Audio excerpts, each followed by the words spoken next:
Hey guys, welcome back to my channel. Today I'm going to go over the 5 signs that I saw in my son that led to his autism and sensory processing disorder diagnosis.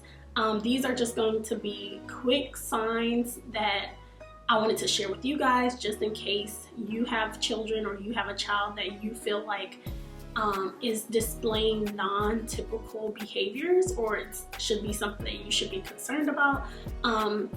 I won't say, because autism is a large spectrum, so I'm not going to say these things are for sure signs of autism, but these are just the signs that I saw in my son, and I wanted to share these 5 signs with you guys. So the first one I will say is toe walking. So when Malix was about 13 or 14 months, he began walking, and when he first initially began walking, he did start out like flat.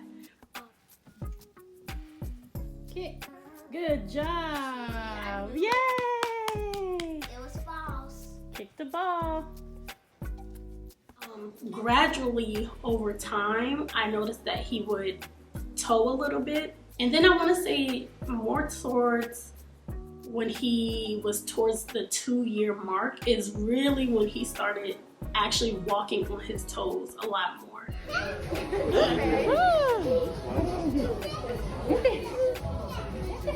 So that is something that I brought up to his pediatrician initially, and the first concern was that I've never seen kids really walk on their toes, me personally. That was just something new to me, and I just wanted to be sure he was on track in displaying, you know, when you're first time around, you're like, okay, he's meeting this mark, he's at this age, is he meeting all his requirements of what he's supposed to be doing at this age? And when he was toe walking, the pediatrician didn't show any concern. He was like, some kids do toe walk and then they will eventually grow out of it. So initially it wasn't a big concern for me, but as he started getting older and I didn't see any like regression, like any signs of him like flattening his foot, that's when it started to become a little bit more concerning. So the first sign was definitely toe walking, and I have my notes on my phone, you guys, but that will go hand in hand with him spinning. So I just thought it was something that kids did, so him spinning around, him wanting to go faster and faster and faster. I noticed that it was something that he did every single day, was like spinning in the middle of the floor. When he's watching TV, he's spinning, and he would do it an abnormal amount of times. And I'm like, okay, like what's going on? Like these are the signs that he's displaying. Again, all of these signs I discussed with his pediatrician, and Malix has had at that point the same pediatrician since he was towards the 1-year mark, actually. Yeah, because he saw some other providers before. So yeah, that will go hand in hand, the toe walking and the spinning. That will go hand in hand, because I thought maybe if he's spinning, that's why he's on his toes, but those were the 2 signs. The next one was the delayed of speech. So I just noticed that Malix was only saying 1 word, or he was saying like 2 words at that point, and he was 2 at the time. He was 2. He would say, oh, juice please, or he would say mommy up, or like he wasn't stringing sentences together. And I grew up with 2 younger brothers, so I saw like how children, like how, I know all children are different, but where they're supposed to be or how they could communicate at that age, like 2 to 3 to 4. And when he got to like the 2 mark and the 3 mark, and he's still not progressing with like long sentences or stringing together sentences, that was a major concern for me. Again, brought it up to his pediatrician. At that time, his pediatrician was like, he doesn't feel like, because he's so young, at the time he was like 2, in between the 2 and 3 mark, he was like, some kids start talking sooner, some kids start talking later, but eventually they will start talking just depending on the child.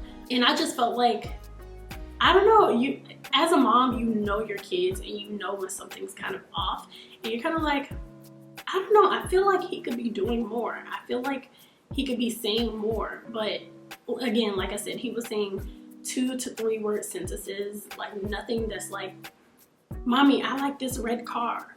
Like, no, it was nothing like that. And you know, basic sentences that you feel like a 2 and 3-year-old would be able to communicate, like, I like this red car, or this is a big ball. Like, he would just say big ball, or wow, car, or red car. So that was the second sign. Third sign was the lack of eye contact.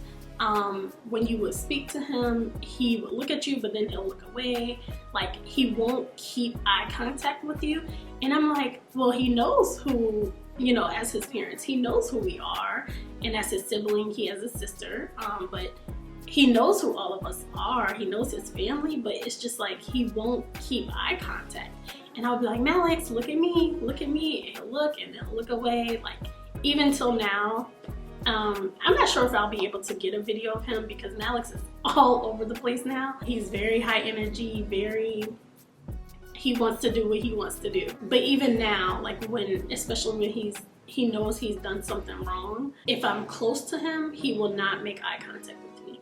Now, if we're at the park, and this is talking about now, if we're at the park or we're out somewhere and he's looking for me, or he's like, or I call his name, it's enough distance, he'll look, but to be like up close, to give him instruction, to, you know, tell him things that are serious, like up close to his face, he will not look you in the eye. And that's with everybody. And some people might see it as like disrespectful, or like, you know, he's not paying attention to me, but that was just another sign that I saw. And I'm like, this, I don't know, it's just different. You know what I'm saying? It's just different from the kids that I've seen grow up.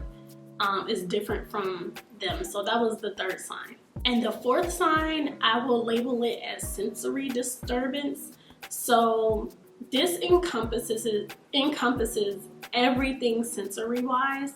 This is regarding textures. This is regarding sounds, for sure sounds, and then also like being overwhelmed with a lot of people, a lot of noise in his person, like in his space. So the first one I'll tackle is like sensory wise. This, like texture wise, this goes for food, this goes for toys like slime or Play-Doh, or he played with Play-Doh for a little bit, but then I think it just wasn't it for him. Wait, why don't you try like this with one finger? Just one finger. Okay. There you go, that's not too bad. Oh, you still don't like it? Okay. Slime for sure, anything that's cold, anything that's wet, he's like, slimy, no. Oh, loud noises. So I would notice when the TV was at a specific volume, and let's just say 16, right? A normal setting for a TV, if you have like a soundbar or something, 16 to 18, you know, to our ears, it's like normal level, but he will always be covering his ears. He will always be, turn it down. And I'm like, the TV isn't even that loud. Like, he is very sensitive to noises. I am learning every day what he can tolerate and what he can't tolerate. I do try to, I don't want to say force him, but I do try to push him past his comfortability just so that he can see what it is before he determines that he doesn't like it at all. For example, if he has never touched slime before, if he has never been introduced to slime, this is just an example, I would be there, I would kind of coax him, oh wow, look at the slime, I would kind of play with it, describe to him what the texture feels like, oh it's cold, oh it's stretchy, and I'll be like, how about you try? And I at least want him to try it first before he completely rules it out. So that's just my approach, because some things, surprisingly, even like foods, he will say no to it. Like, for example, spaghetti. This also goes into the sensory disturbance. Spaghetti, pasta, no, I think it's the texture. initially he wouldn't even taste it, he wouldn't even try it. He saw the noodles and he's like, but I got him on track to at least try it. And it took a couple of tries, I'm not gonna lie. He didn't try it the first time. It took a couple tries and he ate one noodle the first time. He ate one noodle and he was kind of, you know, chewing in his mouth. You could see he was like curling up. And I was like, oh, why don't you try a little bit more? And he ate, I want to say in total, maybe 15 noodles. It wasn't a lot. But at least he actually tried it. You know what I'm saying? Like, at least he put himself out there to try it and to see if he likes it or not. He did say he liked the spaghetti, but I could tell it was the sensory, because he would like chew it real fast, and then he's like, ooh, ooh, like kind of like the reflux, you know?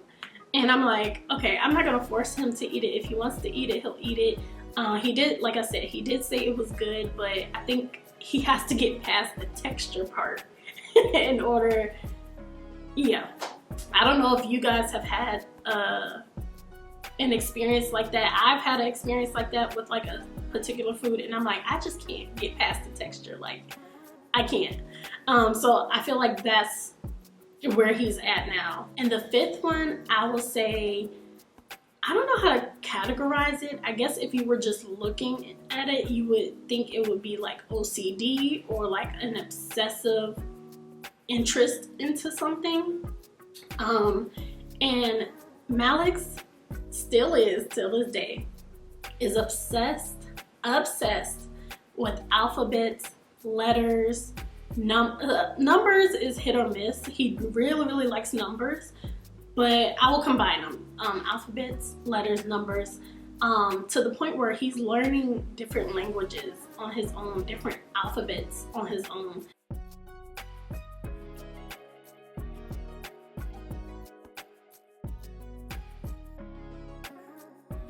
He knew the English alphabet when he was very young, like 1.5. Good job, Alex. Where is letter E? Letter E. Good job, Alex. You know it. He started really reading the letter, like 2-letter words or 3-letter words. Ooh, what about this one, baby? Slide the ABC eraser to clear the board and press the letter button. Good job. What about what's this one?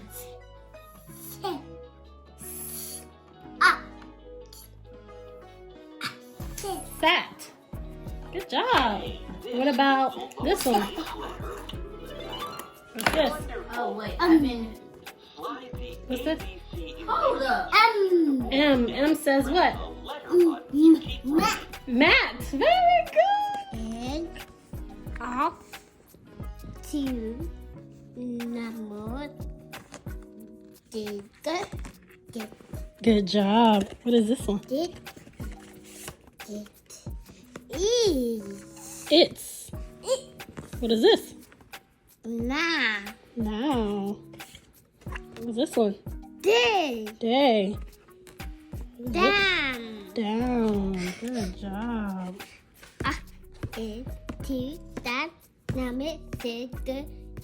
was 3 at that point. He knew the Spanish alphabet, like A, B, C, Che. Like, he knew the Spanish alphabet that he had grew interest in on his own.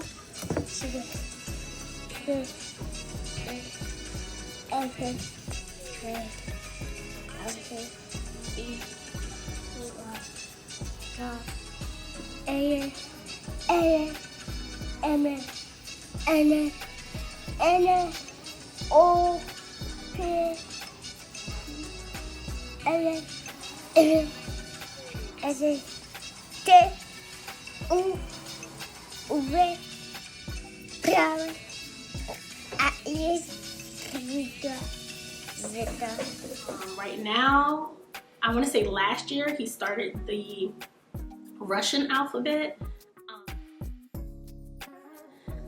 he started speaking Swahili.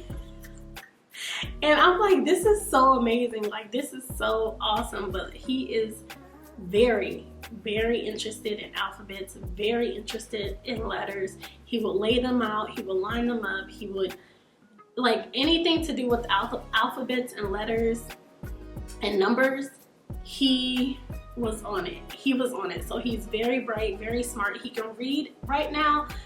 I did get a couple different books at different grade levels. Right now, I would say he's at like a 2nd grade reading level, and he's 5. Darkness. Let there be light, he said. And the light turning on, he called the light day. And he called the darkness night.